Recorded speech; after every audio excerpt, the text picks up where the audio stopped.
Stay tuned and let's take a look at the Marvel Legends Thor, Love and Thunder, Korg Build-A-Figure, Gorr.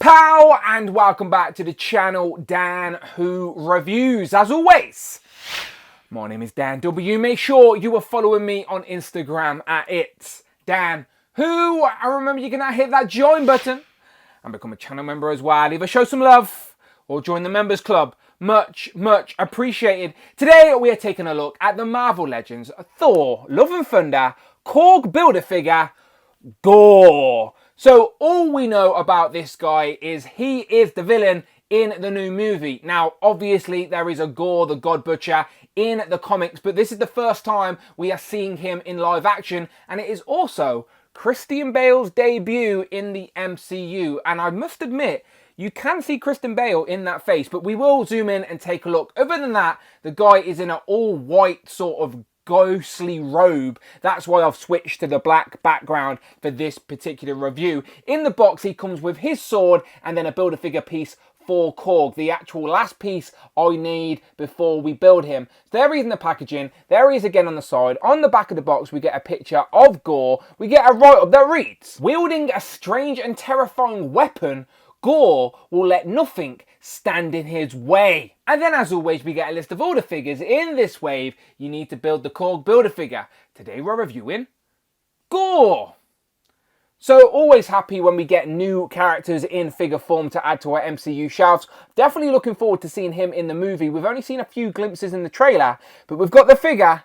Let's open him up. Here we have Gorr the God Butcher out of the packaging with all of his accessories. And as I mentioned, he comes with the very last piece I need to build the Korg Build-A-Figure. He comes with a leg. So you know what to do, subscribe and come back because we will be building and reviewing Korg very soon. Today, we are focusing on Gorr. And I just called him the God Butcher, but nowhere on the packaging, the title or the description, does it refer to him as the God Butcher. I'm assuming it does in the movie, at least acknowledge that. I wonder, however, though, if they acknowledge the Necro sword. This all-black Necro sword in the comics is currently Null's sword, and it's to do with the symbiotes. I very much doubt they're going to talk about that in the movie, but who knows? Who knows? But either way, it's a powerful sword, and it does make Gorr very powerful. It's Christian Bale. It does look like Christian Bale, and it is a completely pinless figure. He's wearing like a traffic cone sort of robe, very ghostly-like, and he is quite hard to stand. I have to admit, it took me about 5 minutes before I could even start this video because he just wouldn't stand up. But the figure's completely pinless, some nice unique sculpt there, and it does look like what we're seeing in the movie so far, at least when he has the scars. But let's zoom in and take a closer look. Zooming in here, there's no way you can't see the likeness to Christian Bale on this head sculpt. I think they've done a great job of capturing it, especially around the eyes. Now, we've only seen a few glimpses of Gorr in the trailer. There's one scene that seems to be a flashback maybe to his origins before he has the scars, but this figure represents sort of present day version of Gorr, if you will, as he's battling Thor and Valkyrie at this point, and he has the scars above his eyes that go all the way up his head. But yeah, you've got the darkness around the eyes, and yeah, even though it's a very ghostly looking version of Christian Bale, I do think the likeness is really good here. He just unfortunately looks a bit like that guy from Bill and Ted, I'm aware.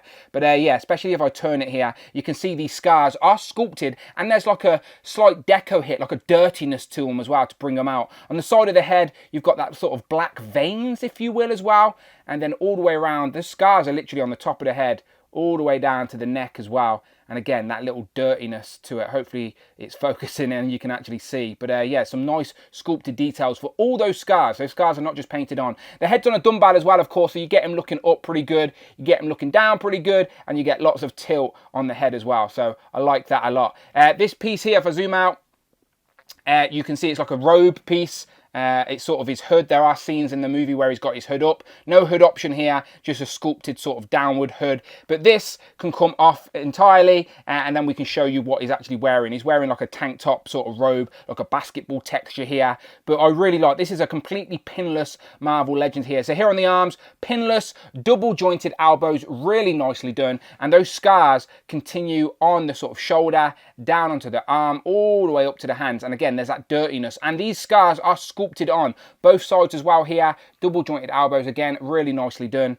And yeah, those sculpted lines on the arms, Really nice there. No interchangeable hands, but we get one gripping hand for his sword and then more of an open hand expressive. But what I like about the hand is that the nails are a little bit dirty. If I can zoom in, hopefully I can focus, and you can see you've got those dirty black nails, that darkness, if you will. Remember, that all black necro sword is to do with the symbiote, so maybe they're starting to tease it, but I don't know. But they're still nice dark fingernails. You know, during Doctor Strange, when everyone was using the Darkhold, their fingers went a bit black, so we know that's not a good sign. But then, back to the figure. So, obviously, the articulation is very nicely here, hidden here on the waist, because you got the ball joint at the waist. That's where you get your swivel. That's where you get your forward and your back. And it's not bad at all, but I like it when they can hold the articulation in the costume design. Now this bottom piece is, as I said, a bit of a traffic cone sort of piece, but there is a slit all the way up the side. So if I move that, you can see the knees are, again, pinless, double jointed. It sort of looks like he's wearing pajamas, doesn't it, a little bit? But if I move that out the way, you can see, you can utilize the double jointed knee. Pinless knees as well, but they are hidden by that traffic cone. And again, it's a little bit awkward to stand. He's got his little toes out, but I found him a little bit awkward to stand, especially with that cape on. But there is a nice sort of texture to this robe piece, some nice sort of creases in it on the back here as well, a little bit dangling down. But it's all white, basically all white with the grey skin tone, with the sort of dirtiness to the scars, and then you've got the blackness around the eyes and on the fingertips.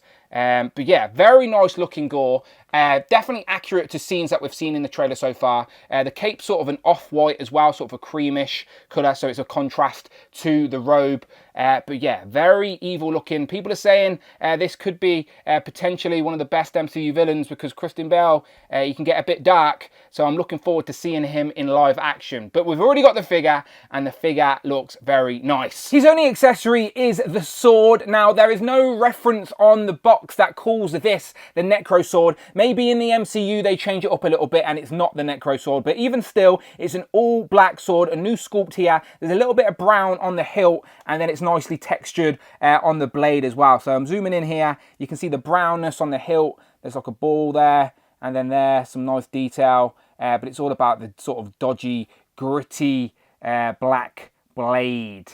So I am very curious in regards to the context of the MCU what this sword is, but it is a very powerful god-killing weapon, of course. So that is our only accessory for Gorr. And Gorr can hold it, of course, no problems at all, cutting a very mean silhouette. It seems a little bit oversized, but I think that's on purpose, and it does look quite menacing in his hand. The one hand he has to hold it also has the up and down hinge as well for sword wielding poses, which is much appreciated. So utilizing that with the double jointed elbows means you can definitely get him into some very sinister poses with that sword in play. I'm very much looking forward to seeing this in live action for sure, and always excited to have the figure on my shelf already before I've even seen the movie. So yeah, just makes me more excited to see the film. And just one more time looking at this figure, I noticed there is a little bit of dirtiness down here on the robe, like some sort of brown sort of stains, like he's got into it a little bit. So yeah, very accurate from those small glimpses we've seen in the trailer at least.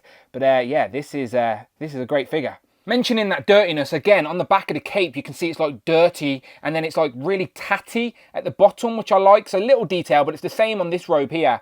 Really like tatty, like he's been through it a little bit. And yeah, it's just that little bit of detail that I appreciate. But yeah, in person, there's definitely like a mist of dirt on both the robe and on the cape with that tattiness. So small attention to detail, but ones that I definitely appreciate. Let's jump straight into some comparisons, and I very much doubt that these guys share any time on the screen together, but here we have a couple of figures from this Love and Thunder wave with Star-Lord and Groot. Here we have Gorr compared to both of the Thor figures in this wave, and we've got the Ravager Thor and then the gold armored Thor, and I'm assuming that the Ravager Thor doesn't meet Gorr. It isn't until later on in the trailer that we see him battling Gorr, and I'm assuming Thor is in that new armor then. So yeah, probably this is more likely what we're going to see in the movie. Probably a nice joint venture with Jane Foster Thor as well, both armored up, ready to take on Gorr. And you can see Gorr is in between those two in scale, which I think makes complete sense. Thor is obviously a big guy, and then Christian Bale is obviously shorter than Chris Hemsworth, and then Natalie Foster even shorter still. So yeah, that scales nicely for me. And if I take her out the way and bring in Valkyrie, Valkyrie. We know for sure Valkyrie gets involved in the fight. She loves a fight. So there we get Thor, Gorr and Valkyrie all from this Love and Thunder wave. And again, let's bring back Jane just to show the females some love. And yeah, there you go. She's leaning to one side. She's a little bit drunk, but still nice looking figures. And let's bring everyone back in for one last group shot. So here we have all of the individual Marvel Legends from this Thor Love and Thunder wave. Now obviously I've still got to build the builder figure, which is Korg, and then we have the Love and Thunder lineup complete. But until then, these figures genuinely look great, and they look great together as well. I do like getting these MCU waves before the movie's out, because it just makes me more excited to see the film, and then when I have seen the film and then I hope I love it, I'm happy to come home knowing I've already got these figures represented in plastic on my shelf in my collection. So yeah, honestly, some great looking figures which look accurate to the source material. And remember, we've only seen the trailer so far, so we're on to a winner with this wave. Honestly, really nice. And Gorr, I hope, is a great villain. Here we have Gorr compared to Frogman and Tigra. And then last but absolutely never ever least, here we have Captain Britain and Hal Fire Hank.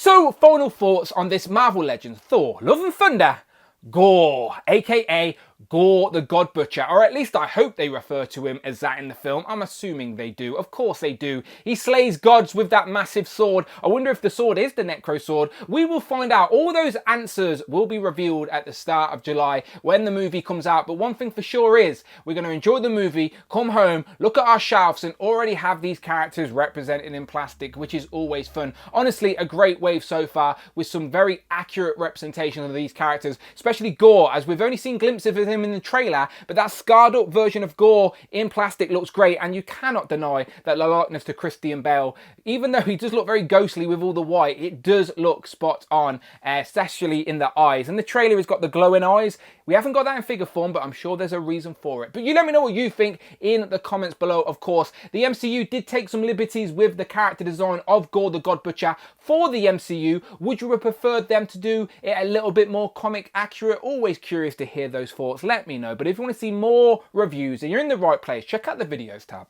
find the playlists, but most importantly, please hit that subscribe button, hit the notification bell, don't miss out on a video, and please hit that join button, become a channel member, either show some love or join the members club. Much appreciated. And as always, my name is Dan W. You can follow me on Instagram at It's Dan Who, and I'm on Twitter as well at Dan Who Reviews. And until then, I will of course see you on the next one.